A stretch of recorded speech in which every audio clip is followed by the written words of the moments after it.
உங்களை பொறுத்த வரைக்கும் ஃபெமினிசம்னா என்ன? ஃபெமினிசம்னு நான் வரையறுக்க விரும்பல, அது அவர்களே வரையறுத்துக் கொள்ற விஷயம்.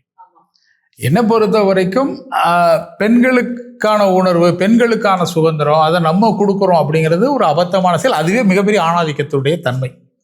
அதுதான் பெரிய ஆணாதிக்கம். உங்களுக்கு நான் பெண் யார் கொடுக்கறது, நீ எப்படி கொடுக்குற இடத்துக்கு போனேன்ற ஒரு கேள்வி எழும்.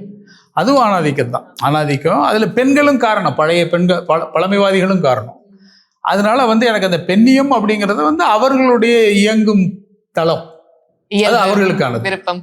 ஆமா, ஆண்கள் தளம் வேற. இப்ப ஆணும் பெண்ணும் இணைந்து செயல்படும் பொழுது அவங்க உணர்வுகளை மதிக்க கத்துக்கணும், ஆணோ பெண்ணோ, அவ்வளவுதான். அப்ப நான் உணர கத்துக்கிறது மட்டும்தான் என் வேலை. அதுதான் நான் பெண்ணியம் நினைக்கிறேன். ஒரு ஆண்னால ஃபெமினிஸ்டா இருக்க முடியுமா?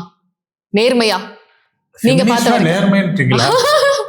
நேர்மை. ஏன்னா இப்ப ஃபெமினிசமே அது ஒரு மாடர்னா ஒரு ட்ரெண்டா போயிட்டு இருக்கு. நான் ஒரு ஃபெமினிஸ்ட், நான் பெண்களுக்கு பெண்கள் தான் நான் மதிப்பேன் அப்படின்ற மாதிரி ஒரு விஷயம் போயிட்டு இருக்கு இல்லையா? சோ ஆண்னால இருக்க முடியும். அடிக்கடி ஃபெமினிசம் சொல்றான்னா அவனை நீங்க சந்தேகம் பண்ணும். அது ஒரு சிக்கல் இருக்கு. நீங்க நான் இதை பண்ணியிருக்கோம், நான் பண்ண தொடர்களில் பெண்கள் பற்றியே நான் கொஞ்சம் விஷயங்கள் பண்ணியிருக்கோம்னா அது எனக்குள்ள இருந்த கேள்வி.